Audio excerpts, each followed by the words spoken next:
Well, hi everyone. You ready for part 8 in this ongoing series? I think it'll go on for millions of years, but with part 8 with Dr. Nathaniel Jeanson on rewriting history. And today, well, you tell us, Dr. Jeanson, what's the topic today? Today we're going to ask the question, how many people are of Mongol descent and don't know it? Mongol Empire being the world's greatest empire and touched briefly in world history classes if you take the history of Western civilization, but then largely ignored, and people who don't look East Asian with the typical slanted eyes that we say and so forth have probably never given it a second thought. And genetics has a lot to say about this in ways we wouldn't have expected, and I wouldn't have expected.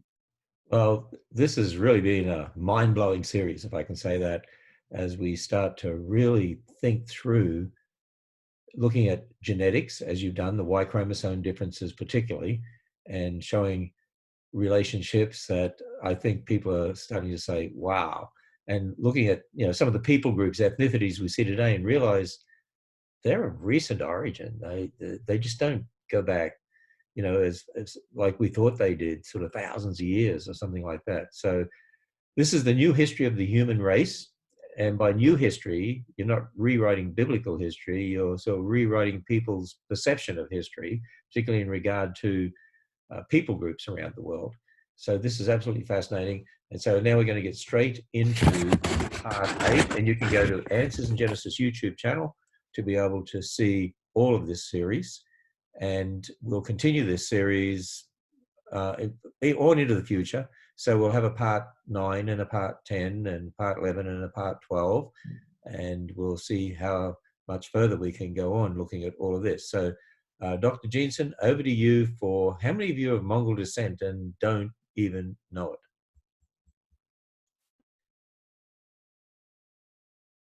There we go. Now technology is cooperating. And this, again, just to put it in a larger context, is one of the sub-questions, and the larger one, who do we come from? And on a personal note, having been involved in this directly myself, it's given a new perspective on the word foreign, and when that word applies and when it doesn't. And if you're like me, you're used to applying the word foreign to anyone who doesn't look like you, doesn't talk like you, doesn't act like you, isn't a resident in the same country as you. And to see the genealogical connections among people, it demolishes what I've taken for granted and makes me much more hesitant to use the term foreign. And we're going to see that played out again and again. Even these foreign, ancient, distant cultures take on a new perspective. We're going to discover that the idea that only modern Egyptians can claim the ancient Egyptians, only modern Greeks can claim the ancient Greeks, those sorts of ideas take on a totally different perspective when we look at genetics and we see the connections among people. I've already mentioned the Mongol Empire. Here's a picture of it stretching from the Pacific into Eastern Europe. Greatest extent the world has ever seen. Massive empire. These are massive conquerors. 800 years ago, again, history of Western civilization mentions it because it gets into the West. It gets into Europe, but then it tends to ignore it. And we tend to ignore it. I don't think about it, except as something that's out there, the Far East. Yet, when we look at the family tree, we're going to see this is brought much closer to home. In the first episode, we looked at the history of world population growth. The world is smaller than we think. Go back 600 years, and the world population is 20 times smaller than it is today. There's fewer somebodies to come from. This is going to force connections where we might not expect it. We've begun to see the implications of this, the ramifications of this in the family tree in the previous episode. We've also seen the ramifications of this. Theoretically, if you go back, multiply the number of your ancestors, as you should, 2 parents, 4 grandparents, 8 great-grandparents, 16, 32, so forth, you'll find out that if a few 100,000 years ago, you're going to have billions of ancestors. That can't possibly be true. Your parents must be more related to each other than you think. I'm much more related to myself than I think because of my parents' relationship, which I don't know what it is. I know in theory, though, it must be more close than I'm used to thinking. And it may have multiple ethnicities that I've not thought about. And your typical family tree DNA, one of these other commercial genetic tests, can't tell you that. Only the genetics we're uncovering can, and because of the math of human reproduction, where one family having 4 kids, one having 2, one family having 3 kids, one having 1, you can dramatically rewrite the ancestry of a people group in short order. It's theoretically possible most of Europe is of African descent. We've seen last time that there's a common ancestor between India, South Asia, and Europe in the 1500s that we didn't expect to see.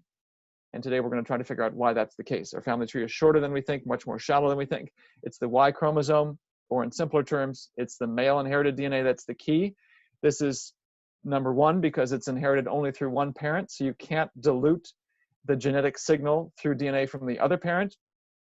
And secondly, for technical reasons, the statistics of it allow us to walk back every generation to the beginning, something that's more difficult to do with precision with mitochondrial DNA. You can still see that the family tree is short, shallow, just 200 generations old or less, but you can't get as much detail as you can with the Y chromosome. That's why we're focusing on that. We've seen that there's lost relatives of Europe. We've begun to see that. We're going to see a whole lot more. And now we want to know, are there people of Mongol descent, Mongol ancestry, who are roaming the planet, don't look Mongol at all, and they don't know it? We talked about this 1,000 genomes study. It's called 1,000 genomes because they sampled about 1,000 to 2,000 people around the globe in these 26 populations, these major sections of the globe. Again, we look at this and say, well, there's a lot of the planet that's not covered. We found last time that if you look at where the people are concentrated today, West Africa, Central Africa, India, Eastern China, Europe, these populations that they sampled represent the major population centers of the globe. So this is a good first pass exploration. And this is the family tree then that results. I've color-coded it. I've used these colors because they follow some of the precedents used in the popular literature, and I'm trying to be consistent. We looked at this particular branch of the tree. We've seen that it was heavily populated with South Asians and Europeans. They have a common ancestor in the 1500s. These two very different looking people might share a recent common ancestor. I say might because Europeans and South Indians show up in other parts of the tree. So it's in a sense a statistical argument that you can only resolve if you get their DNA. You get the DNA of this lady's, the South Indians, actually she's a Sri Lankan Tamil or Sri Lankan lady. If you get her father's Y chromosome and you get this man's Y chromosome DNA, you can directly answer that question. Last time though, we raised the issue of why would these two people groups be related so recently in the past, 1500. We talked about the presence of the British in India, that the stereotype we have is when the British Raj came, when the East India Company came to the Indian subcontinent, this was a clash of ancient civilizations, very different people groups, that was unprecedented. We've seen genetically some of these people were actually close relatives. It may be tempting to say, well, couldn't this be an artifact of that? Are you misinterpreting this? Maybe all you're seeing is the echo of the British Raj in India, that it was an ancestral British population. They came over to India and they have left now descendants in the Indian subcontinent.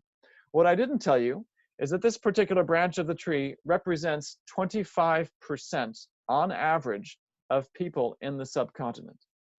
So there's 1 billion people, over 1 billion people alive today in India, 25% of them, hundreds of millions of Indian people are on this branch.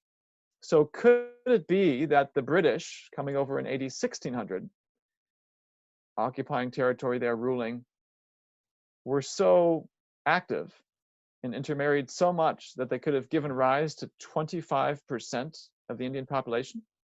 It's possible. You can run the math and see the reproductive rates. It's possible. I don't think that's the explanation though. That's the mystery we want to try to solve today. What events explain why these two groups, widely geographically separated, linguistically separated, physically different, culturally different, why might they be so connected? What historical events could explain this?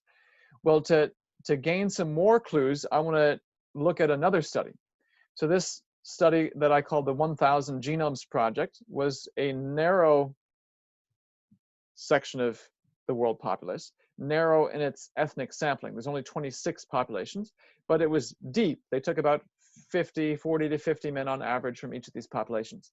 There's another study that came out in 2015 that was more of a wide but shallow study of the world's populations. You can see there's many more stars in this graph. There's much more of the map that's filled in. Not so much in the Americas, but in Asia in particular, there's a whole lot more sampled. So this particular study looked at, I think it was around 170 different groups. So instead of 26, it's 170, yet they only took 2, 3, 4, 5 men on average from these populations. So it's a much wider swath of the ethno-linguistic groups on the globe, but more shallow. You only take a few men from it. This is the family tree that results. We're going to look at both that 1,000 genomes one and this tree in much more depth in this episode. And as we go on, this is again a zoomed out view. You can see similar structures in these trees. That point will become clear as we get into the details. Again, I'm putting Noah about there. He could be maybe right there, and that may not look much on your screen. When we get to the ancient history, we'll discuss this in more depth. The point being, there's a little bit of uncertainty here that affects the dates. So these are round numbers. Again, I'm using 1990 as the present date. It could be 1950 instead of 2020, because we're looking at the birth years of the participants, and the participants are adults. There's more colors now. It's not just South Asians, Europeans, Americas, East Asians, and Africans. We've got people from the Middle East, the Near East. So Iran, Iraq. There's the Caucasus mountain region. I'll point that out in the map shortly. There's people from Oceania. What I mean here is people from Papua New Guinea that weren't in the previous study. There's Siberian populations that we weren't able to see before, and Central Asians. And I'll talk about what this means geographically in a moment.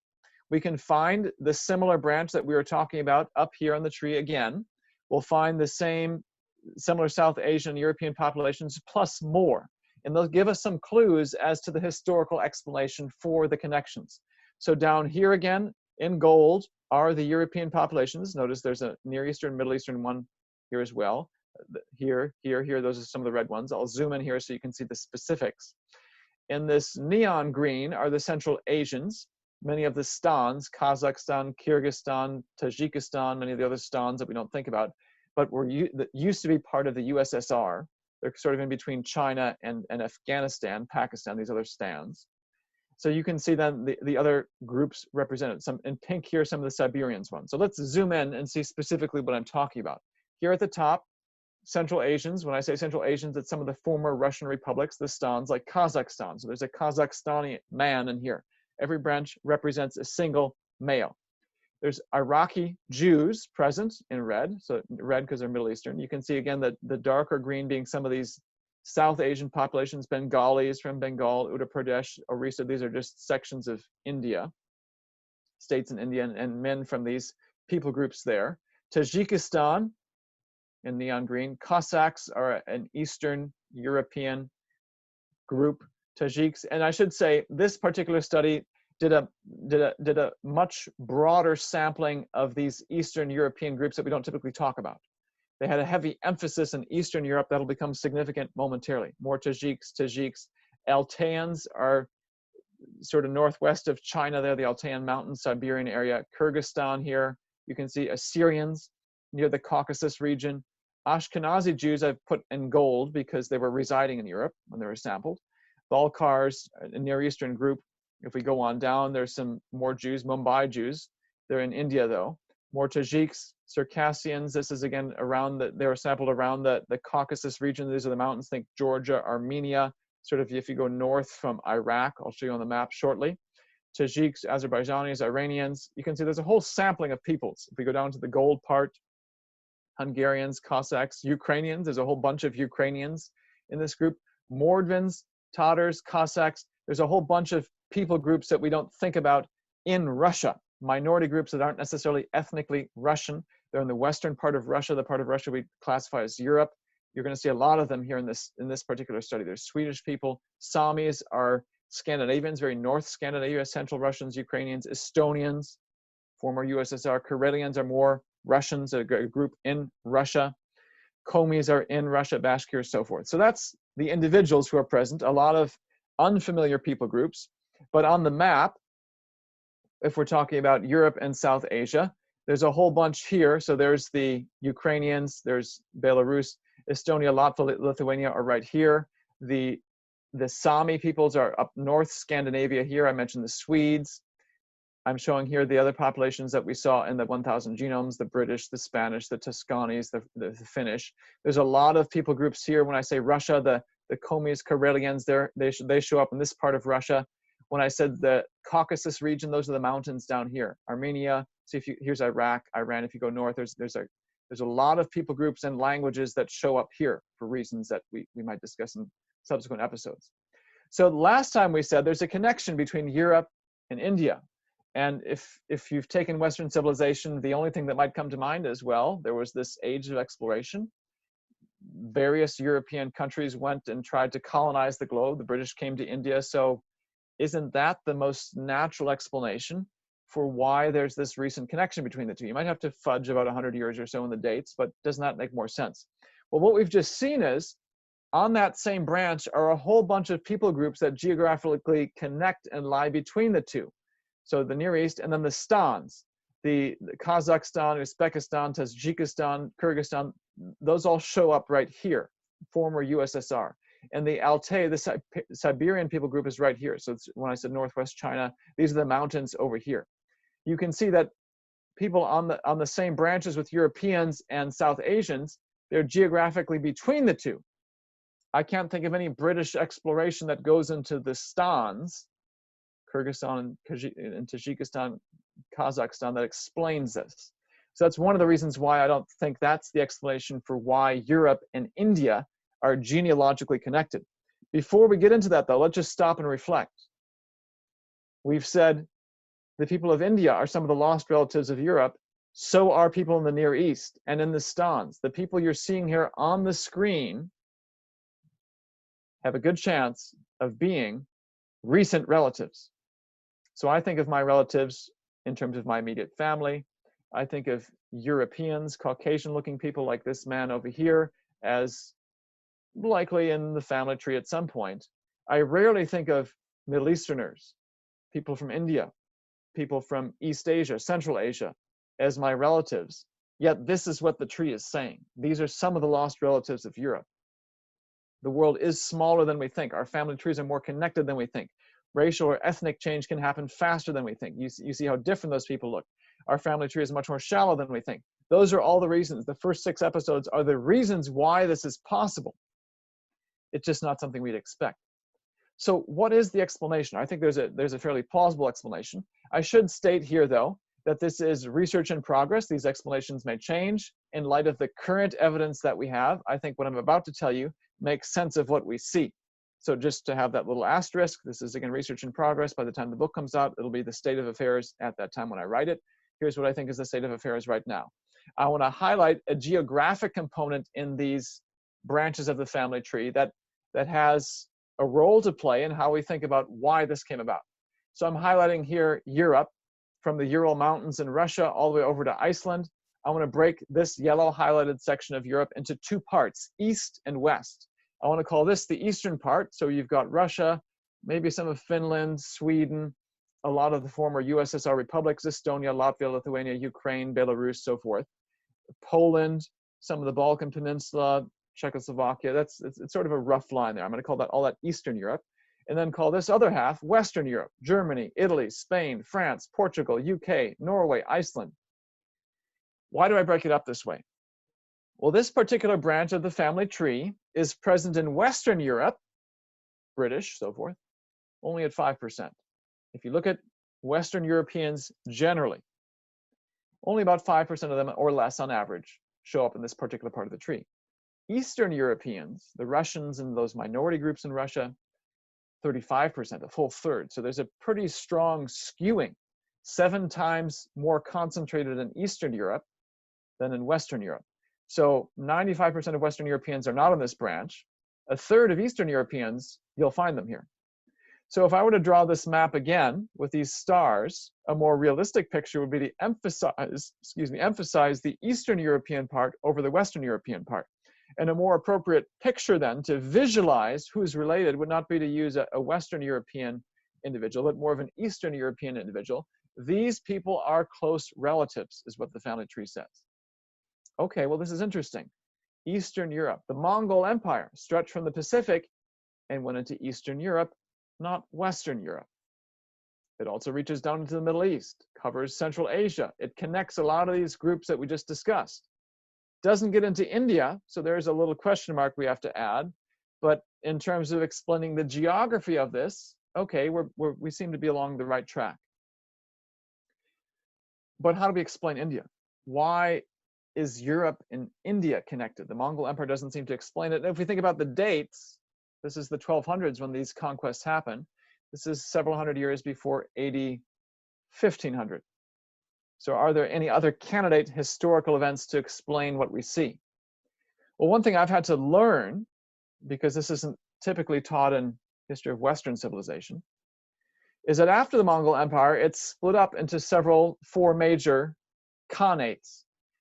There's a khanate then here in the Middle East. There's one in Central Asia. There's one in East Asia, China, and so forth. And then one that sits around here in Europe. That's the one I want to emphasize. It's also known as the Golden Horde. The Golden Horde doesn't just reach into Eastern Europe, conquer it, and then go away.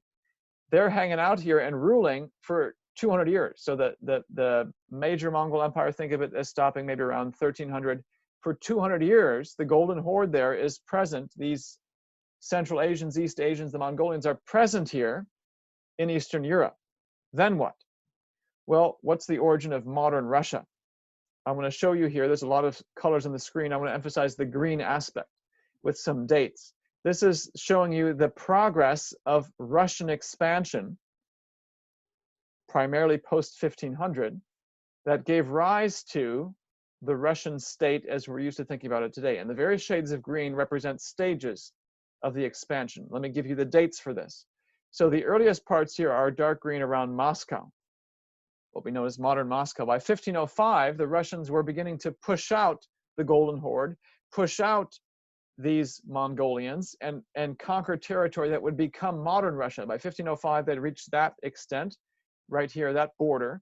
By 1592, they'd reached that border. By the 1600s, they had gone all the way into Siberia. And then these other colors represent other stages of their expansion. What I want you to see, though, that the beginning of the Russian expansion has a strong correlation with the date that I've just given for the branching points of this tree. At 1500 is when you see the European bloc begin to emerge and separate from the India bloc. Well, that's the European side of the equation. What about India?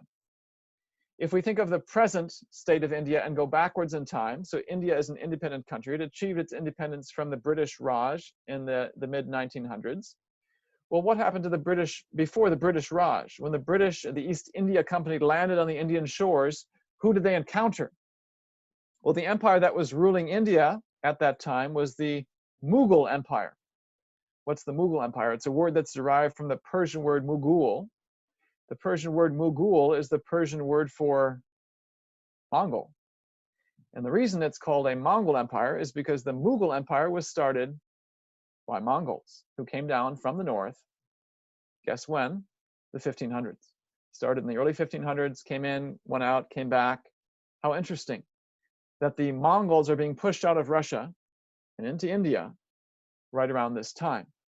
So how do we make sense of this map? I think we've got a plausible explanation, known historical events, not events typically covered in the history of Western civilization, but ones that are documented. In the 1200s, you've got a group of Mongol conquerors who decide to go on an expansion, a conquest that's the greatest the world has ever seen, eventually stretching their empire from the Pacific all the way over into Eastern Europe. Well, in short order, this empire breaks up into its component parts, ruled by Mongolians. There's a chunk here in gold that camps out in Eastern Europe for 200 years, 1300s to 1500s. Intermixing surely happens. Multiplication of people surely happens. We know that the world population growth curve begins to shoot upwards in the 1500s. Well, by that point, the Russians decide they've had enough and begin to push out the Mongolians around 1500 and expand eastward. Presumably, some of these Mongolians had descendants who intermixed. Some decided to leave. Russians, of course, eventually expand into the Kazakhstans and Tajikistans and the stans up there. Some of these folks probably take up residence there as well, who are leaving the Russian expansion. Some eventually end up in the Middle East. And of course, around about that same time, Mongols come down into India and form the Mughal Empire, which is the empire that's ruling when the British arrive. There's the extent of that. and intermix with the population, eventually giving rise to 25% of the Indian population today, which is extremely plausible. Episode 4 covers how slight differences in reproductive rates from a small starting population can lead to dominance or a significant presence in the population today. So those events, I think, are a plausible explanation for the relationships we see among these peoples today. So how many people are of Mongol descent? What I'm saying is that branch of the family tree looks like it's the result of the Mongol expansion. And the Mongols have left a genealogical footprint in Eastern Europe, in the Middle East, in Central Asia, and in India in ways we never would have expected today. The politics change, and we naturally assume the peoples change then as well, that there's no relationship among them. Well, because the world is smaller than we think, our genealogical trees are more connected than we think, and for all the reasons we've discussed in previous episodes, that doesn't play out that way. Only the family tree can tell us how things have played out, and all these various peoples look like they are of Mongol descent. We're just scratching the surface in terms of the relationships among peoples around the globe. We've looked at just one branch, lost relatives of Europe and lost connections among big swaths of Asia and Europe in ways we might have never expected. This is the new history of the human race because this is data, this is genetic insights we've not had before, and you won't have anywhere but here. So, Dr. Jeanson, as we look at this, I mean, I'm Australian, right? And of course, we have an Indigenous people called the Australian Aboriginals.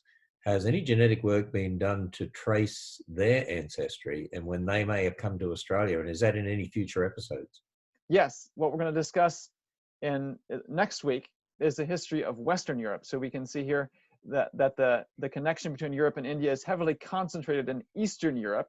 We're going to look at Western Europe. So you and I, we're going to discuss next time how much of the Americas, Australia, basically we think of as having a Western European heritage.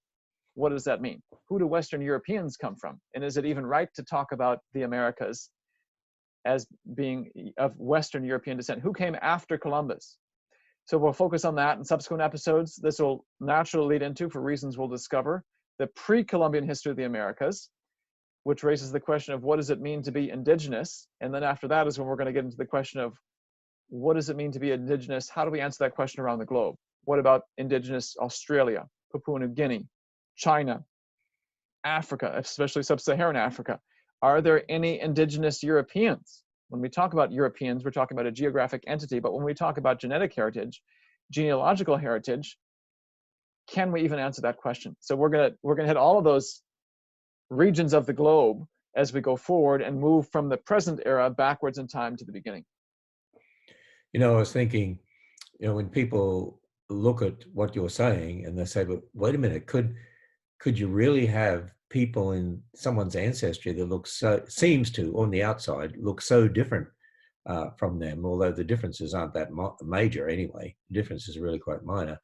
But, you know, my wife, many people probably don't know this, but her great-grandfather was Chinese.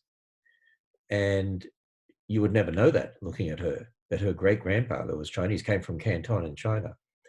And so for my wife, on her father's side, it's Chinese. On her mother's side, it's German. And on my side is English and Irish. So in our children, it's really not that far back in their ancestry. They have, you know, a great-grandfather that's Chinese, and yet you would never know it looking at them or our grandchildren. So those differences that we see are really minor differences, but they can happen very quickly. Yes, and in episode 3, when we talked about these changes, we focused heavily just on one aspect of the physical differences that we tend to notice, namely skin tone. Well, there's a whole slew of features, especially in the face, that our brains recognize. We're forming mental patterns constantly of the people we encounter. And there's a whole slew of characteristics that go into what we call race or ethnicity. And I've begun to notice and begun to look for some of these signatures we haven't paid attention to. So take an example, Melania Trump. Look at the shape of her eyes. And she's, you could call Eastern European, Balkan Peninsula, Yugoslavia, that sort of area. And if you look at the eye shape of many people in Eastern Europe, I'm beginning to notice things that might in fact be the echoes of the Mongol interaction. They have light skin. Mongols were a small people group that came into a European population size that was likely much larger. So you wouldn't expect the minority group to then, in terms of physical characteristics, take over the majority group, but you might expect to see certain aspects still persist, maybe eye shape, but with European skin tone. It's a mosaic that results, and seeing these genetic data and having them in hand now for several months to a year or two has changed how I look at even various European subgroups, European geography, people from various European geographies, and say, I don't think that feature of yours comes from where you think it is. And it's these sorts of genetic connections that have made me look at humanity in a whole new way. I'm amazed that you have a PhD from Harvard University in biology. Well, it's more than biology, but that's basically your PhD, correct? Yes. And yet you've learned all this information about history. So you had to study history to be able to even work this in with your genetics research. Yes. When I began to see the connections among these peoples, and part of the reason I said this can't possibly be true is because my history is basically, last time I took a class was high school. World history, which is essentially history of Western civilization. So I've had to do massive remedial education and saying, okay, what is known from historical documents, archaeology, about the sequence of events in China, in India, in Papua New Guinea, and discover how much has been documented in some of these places and how much still is unknown about, let's say, pre-colonial Australia, pre-colonial Papua New Guinea, the Pacific, sub-Saharan Africa, so forth. So it's been a fantastic learning experience. Fun because I have this goal in mind of, we've got these branches, why in the world are these people connected? And so many times, and I should say, I began this process thinking, wow, we're really rewriting history. And I've had to back off some of that and say, no, it's actually all there. All the stuff that the history books talk about is there. The echoes are there if you know what you're looking for.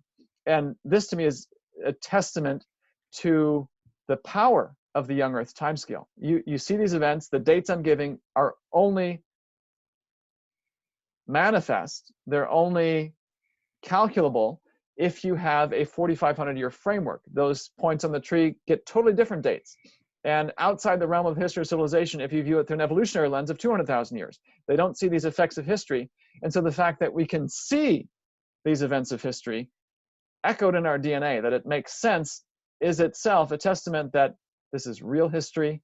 This is a real time scale. This is a superior way of looking at the world. This type of information you don't get through the commercial testing genetic companies because they're adopting the mainstream timescale, and they therefore cannot tell you. You're going to bump back that 1500 date, that branch, who knows, into the 4000s, 10,000s. It's somewhere back in the distant past that has very little relationship to anything we call history.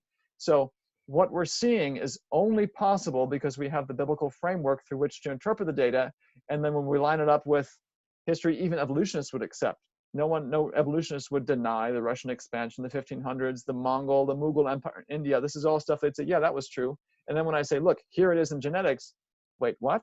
This is the sort of thing that should not be true if evolution is true. And it's a strong confirmation of the reliability of the biblical history and especially of the time scale. And, if I can just add something here, I think is just a good teaching point in regard to the Ministry of Answers and Genesis. When you walk into the Creation Museum and through the main exhibits, as you start there, we have what's called the starting points room to show people, look, everybody in this world has the same evidence in the present. But if your starting point is God's word, then you have a particular framework, a particular worldview that comes out of that, which you use to look at the evidence, interpret the evidence. But if you start with an evolutionary view of history and reject God's word, you've got a whole different worldview. And if people don't have the right foundation and therefore the right worldview, they won't interpret this evidence correctly. So the evidence is all there, but the trouble is people are being taught in their schools and universities from an evolutionary foundational perspective, which has a different worldview. So they're interpreting this evidence incorrectly. When you look at it through the right lens, the lens of scripture, it all makes sense. And then the thing is, observational science of genetics is confirming that biblical history. It's not confirming the evolutionary one. And that's what's amazing to me when people see this, when non-Christians, when evolutionists see what you're saying and see that it's the biblical framework that explains the genetics that you see there. It all fits together. I mean, what are they doing? What are they saying? Largely ignoring it, which is the typical evolutionary response. I don't think they're prepared for it. In terms of the larger creation evolution debate, you look at what happened in the 1970s with Henry Morris and Duane Gish. The evolutionists admit we were basically caught off guard. We weren't expecting people to give scientific arguments. They were expecting Bible, basically. You're going to quote the Bible, use Bible verses, and we're going to have the science over here, and so you don't know what you're talking about. When they came and said, no, look at the fossil record, look at these geologic layers, look at the genetics, which is what we can talk about more now, and they didn't have access to back then. 1970s, they say we were caught off guard. And so you see a lot of court cases in the 1980s because they finally said, let's get organized. This is a different type of opponent that we have to deal with. And then they won a number of court cases in which their major argument was, all you guys do is criticize evolution. You don't give anything positive. Well, what we're doing right here is rendering that legal argument null and void. The stuff that's in the books, and say, this is why you cannot teach creation in the schools. This is why it's just religion. All of that is completely useless and irrelevant. And I think we're going to catch them off guard again, because this is positive. Here's what we're doing. We're making testable predictions that we can go out and confirm in the natural world. This is advancing understanding. We're breaking new ground that no one else has gone before. People have not gone this way before. They've not seen these echoes before. And I don't think any of them are prepared for, wait, what? Roles are going to reverse. For years, creationists have been saying, here's what's wrong with evolution, therefore we should trust creation. They're going to have to now say, well, they're going to have to nitpick what we're saying, and they're going to be stuck in the defensive end of the game. We're going to be on the offensive, and I don't think they're prepared for that. The same sort of thing is happening in the climate change debate, because I hear the secularists out there claiming, oh, you Christians, you're climate change deniers, you creationists, you're climate change deniers. We're not climate change deniers, but we have a different framework. If you start from a biblical framework, and the flood caused massive climate change, and then there's been climate change ever since the flood. And also to know that when you're looking at interpreting evidence in the present in relation to the past, or predicting models for the future, there are assumptions. And if you've got the wrong assumptions, the wrong foundation, or the wrong interpretation, hey, the same applies to this coronavirus situation. There's been many, many models predicting things that haven't worked out, and they're conflicting models. And why is that? Because anytime you're developing models like that, you have certain assumptions. If your assumptions are wrong, your model's going to be wrong. We need to be asking what the assumptions are. And yet I hear people saying, oh, you got to listen to the science of all of this. But even the science in regard to the coronavirus, well, what they're saying is science can be based on assumptions, which can give wrong models and predict wrong things. Is that correct? Yeah, and if I can state it even more provocatively, perhaps, than what I'm used to stating it as, and the climate change is a very apropos comparison here, because what have we heard from the other side? Well, there's this hockey stick shape, and if you deny the hockey stick shape of changes in global temperature or whatever it is, you're a denier. Well, here we have a hockey stick shape for human population growth. We see the echo in genetics when we view it through the lens of 4,500 years. If people reject it, who's the science denier now? It's right. A really crazy reversal of roles, where the playbook is almost the same, transposed now to the genetic side, but with roles reversed. And I'm very curious to see how they react to a parallel situation in which I could just as easily use all the phrases, criticisms, and everything else they've been using against us. I want to see how they respond to that, if they now reject all the arguments they've been using and calling us deniers and so forth, or what sort of tactic they employ. And a lot of this comes down to what I did at the Bill Nye debate with Bill Nye. The first thing I did was define science. The difference between observational science, what you directly observe, and historical science, your beliefs about the past in particular, that determine how you interpret the evidence of the present. Creation scientists like yourself understand the difference between observational and historical science, whereas I find the secularists don't want to admit that at all. They deny it, and so therefore they don't want to understand, or will not understand, or reject the interpretation that you have. And yet what you see in genetics fits directly with that biblical history. Well, we look forward to parts 9 and parts 10. What are we doing in part 9 and part 10? We're going to ask the question in part 9, who settled the Americas after Columbus? Well, I mentioned about the history of Western Europe. We're gonna revisit some of the things we've taken for granted about what it means to be of Western European descent, what it means to be an American, of American European descent. So in the United States, 70% still identifies as Caucasian. Well, what does that mean genetically, historically? Who did we come from? So we'll do that in episode 9, begin to look at some of the genetic data, and then explore historical scenarios.